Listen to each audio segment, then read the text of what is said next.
Good morning, church, and welcome to our service this morning. This morning we're going to be carrying on through Genesis and looking at the life of Jacob. And today we're going to be looking at Genesis chapter 32, verses 22 to 32. But before we do that, I have a confession. Jacob is not my favourite Bible character.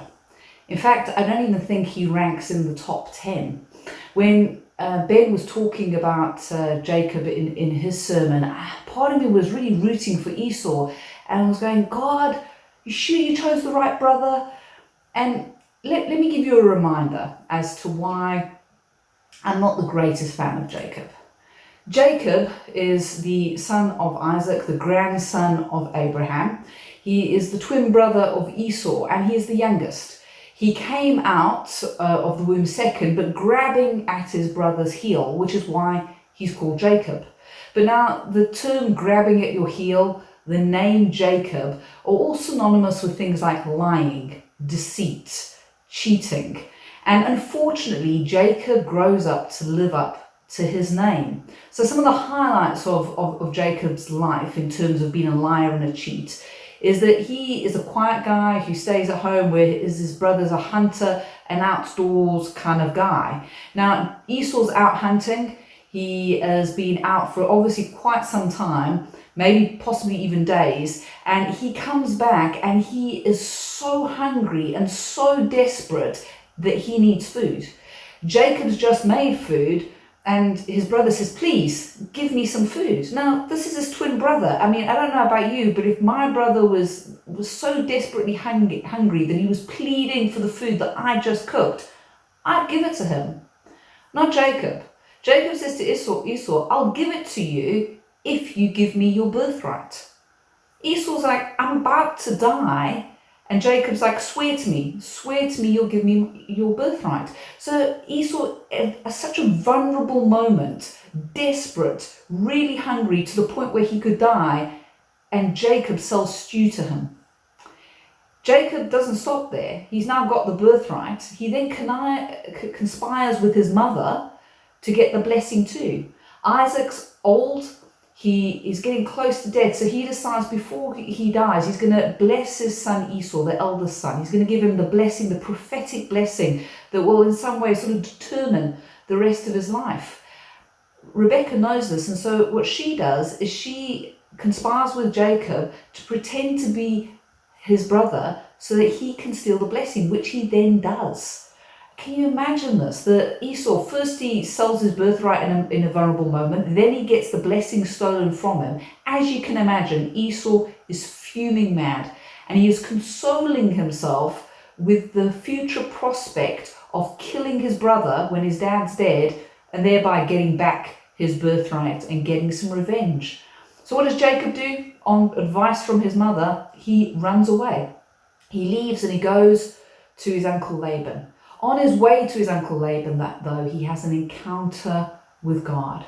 And in this encounter, he comes to refer to God as not the God of Abraham and Isaac, but the God, my God. He comes to this point of understanding God is his God, and the blessings God has are for him as well.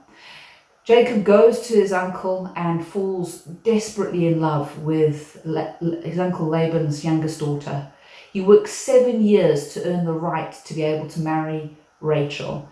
But deceit obviously runs in the family, because Laban deceives Jacob, and on his wedding day, instead of receiving Rachel as his wife, he receives the oldest daughter, Leah.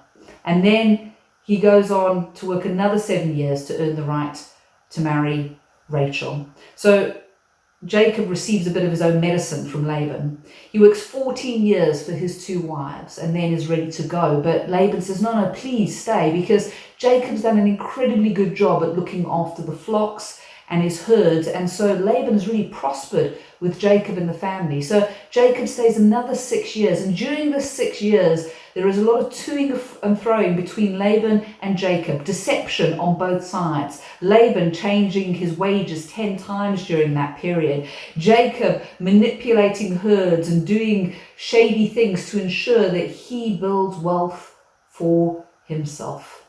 But God tells him it's time to go home. And so at this moment, Jacob decides he's going back to his family. But instead of speaking to Laban, he gets his family together, gets all their possessions together, and while Laban's not there, he runs away. Laban chases him, but is told by God, don't touch Jacob. And so Jacob is on his way back home. He sends a message to his brother Esau that he is coming home.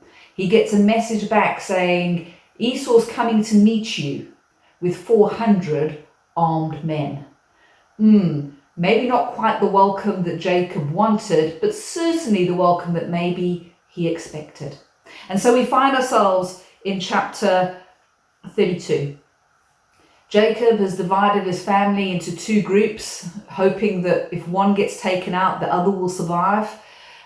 He's prayed and said, God, please look after me, please protect me from my brother. But he's also got a plan. Just in case God doesn't come through, he has a plan. He's going to send lots of gifts to Esau, hoping that he can butter him up, and Esau will choose not to take revenge on his little brother for what happened 20 years before. So it's the night before Jacob is going to have to face his actions. The night before he's going to have to come face to face with the brother whose birthright and blessing he stole. And so he sends his family across the river, and he stays at Jabbok. He stays there alone. And this is where we pick up the story. Jacob is alone by this in this place. And it says that a man comes and wrestles with him until daybreak.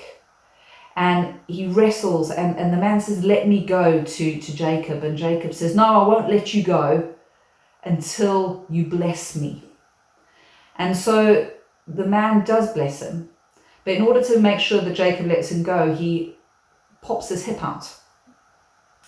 Now, it's an interesting story. It's a bit of a strange story, really, in some respects. Jacob alone, that's not strange. He maybe wanted to clear his head. He maybe wanted to think some things through. But a man, while he's alone in this sort of deserted place, comes out of nowhere to meet with him. And we know that this man is God. And that this moment is an encounter with God. And I want to look at this passage, and there's a few things that I want you to notice. Is number one, Jacob's alone. There's nobody around. There's no people around. There's no tools around for him. He's completely on his own, and he's probably thinking about the fact of what happened 20 years ago.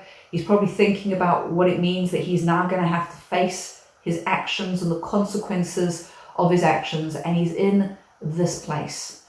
And he begins to wrestle this man, wrestle God. And I want to suggest to you that this is possibly the only honest fight that Jacob's ever had. There's no strategies at this moment, no clever ploys, no mum to conspire with, no sons or family to help him with the flocks or anything. There's no lies, there's no deception, there's no manipulation. It's just a straight fight. He's got nothing to call on. None of his normal ways of getting out of anything are here for him. He in this moment is just one-on-one with God, and he is honest, because what else can he be?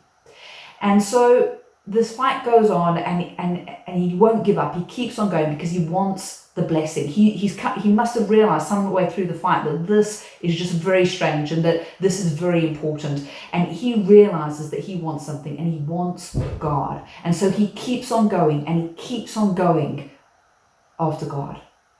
Eventually, the fight comes to an end, and the man says to him, he says, I will not let you go unless you bless me. And the man asks him a question.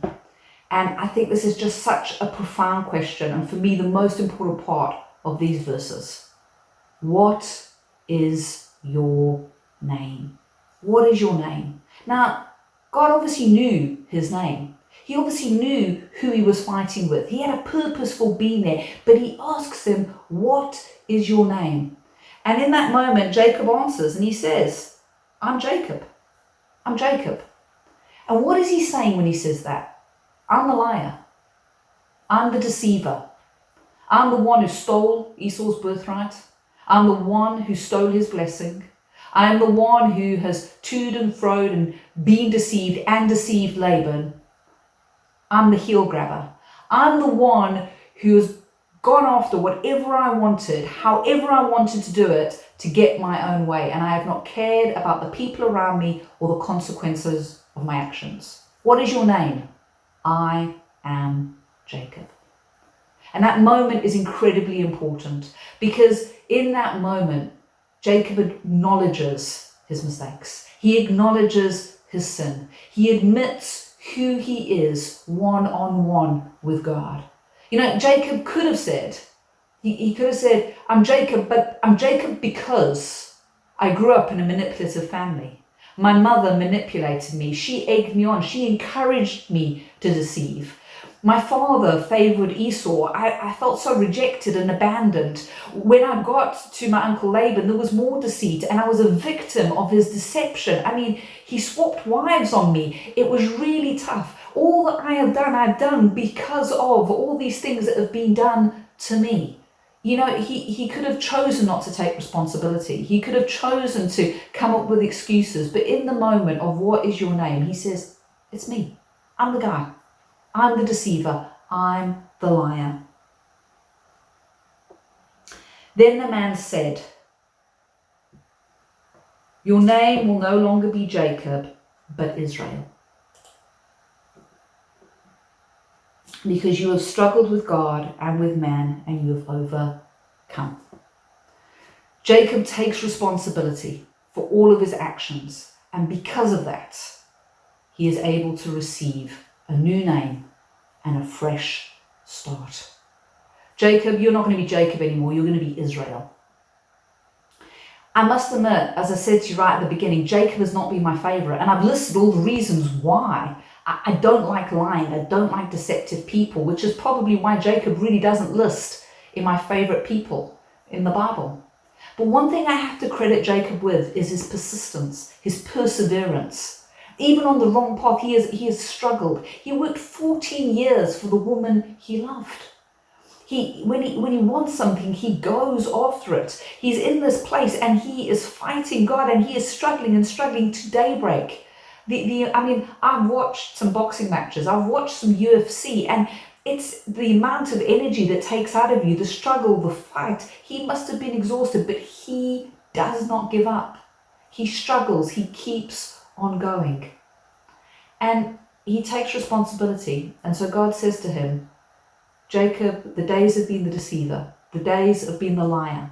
Those days are behind you. From now on, you're getting a fresh start, a new beginning. You're not going to be the heel grabber anymore. You're going to be the one who struggles, the one that perseveres, the one that does not give up, who overcomes. And he blesses him in this moment. He gets a new beginning. I want to read to you a verse from Hebrews that I think sums up this passage of scripture so incredibly well. It says, therefore, since we are surrounded by such a great cloud of witnesses, let us throw off everything that hinders and the sin that so easily entangles, and let us run with perseverance the race marked out for us, fixing our eyes on Jesus, the pioneer and perfecter of faith. I feel like this verse describes this moment. Here Jacob is. He's questioned, he's asked, he takes responsibility, and because he takes responsibility for his sins, because he takes responsibility for his actions, he is in a position to receive mercy, forgiveness, and healing. If he had played the victim of everything, if he had been the one who pretended that it was not him and came up with excuses and blamed everybody else, he would not have been able to receive his new name.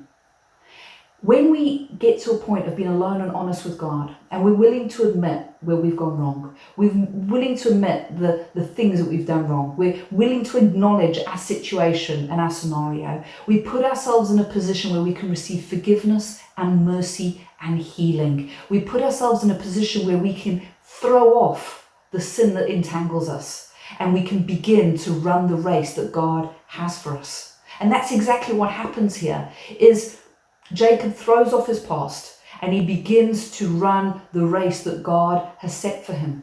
the purpose for which he has been created. So he can now run with perseverance. Now, I said Jacob's perseverance was something that I admired and loved about him. But perseverance in of itself isn't great if you're on the wrong road. I remember hearing a story in South Africa of a woman who was in Johannesburg.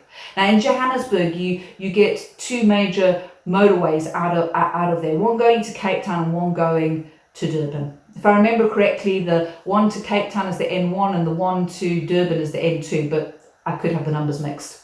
This woman was wanting to get to Durban, but she took the N1 to Cape Town. And she persevered on this very long road, which would have been over 10 hours long. And she kept on going.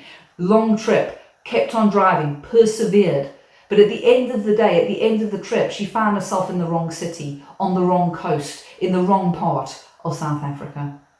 So perseverance is great, but if you're on the wrong road, it doesn't help. And Jacob from this moment on is going, I'm getting on the wrong road. I'm going after you, God. He has struggled and wrestled with God for a blessing. He is hungry. He is thirsty. He is desperate for God. And so he keeps on going. And so from now on, he is going to run the race that has been marked out for him. Now, there are two things. There are many, but there are two things that I really want you to take away from this passage this morning. The first is this: no matter where you come from or what you have done, God is not done with you. Jacob may not be one of my favorites, and maybe I'm frustrated because I'm going, God, why would you use him? Better question is, why not? He uses me, weak, sinful, broken, but he chooses in his mercy and his grace to love me and use me. So why wouldn't he love Jacob? Why wouldn't he want to use Jacob? Jacob's family was dysfunctional. His actions were more than questionable. His life for so long had been full of lies, full of deception. But God pursued him. God chased after him. And God gave him the opportunity for a fresh start. So no matter what has gone on in the past, no matter where you've come from, no matter what you have done, I want you to remember, God is not done with you. He loves you. He wants a relationship with you, and he will continue to pursue you because of his amazing love. The second thing I want you to take from this is don't give up. Jacob could have. He could have given up very many times. The overwhelming sense of just all the things that were going wrong, especially when he was with Laban, one thing after the next, the changing salary, the wife swapping scenario, that there was lots of things that went on in that moment, but he didn't give up. He's in this moment just before he's about to face his brother Esau who's coming with 400 men. And he's going to go and he's going to do this. He's going to face his brother. But the night before that, he's wrestling with this man. And he's wrestling, but he doesn't give up. He keeps on going. Why? Because he understands that he desperately needs God. And he's not going to give up on God's promise. And he's not going to give up on going after, seeking after God. And I want you to keep in your mind, don't give up. In a year like 2020, it can be easy to just give up. Stuff's happened. It's been overwhelming. There's days when nothing happens and yet you still feel like it's overwhelming. But don't give up. God is on your side. Our Saviour, Jesus Christ, has run this race. He is the one we are focusing on. He is the point to which we are running towards. So keep on going. Don't give up. I want to close now by rereading Hebrews chapter 12 to you again. And I want to encourage you this morning. The God who loved and changed Jacob, the God who blessed Jacob, the God who pursued him and was able to heal him and forgive him and turn his life around and change him from Jacob to Israel, is your God. He loves you and he is pursuing you. So no matter what, he's not done with you. He is going to help you to keep on going. Therefore, Since we are surrounded by such a great cloud of witnesses, let us throw off everything that hinders and the sin that so easily entangles, and let us run with perseverance the race marked out for us, fixing our eyes on Jesus, the pioneer and perfecter of faith. Have a great week, and we'll see you soon.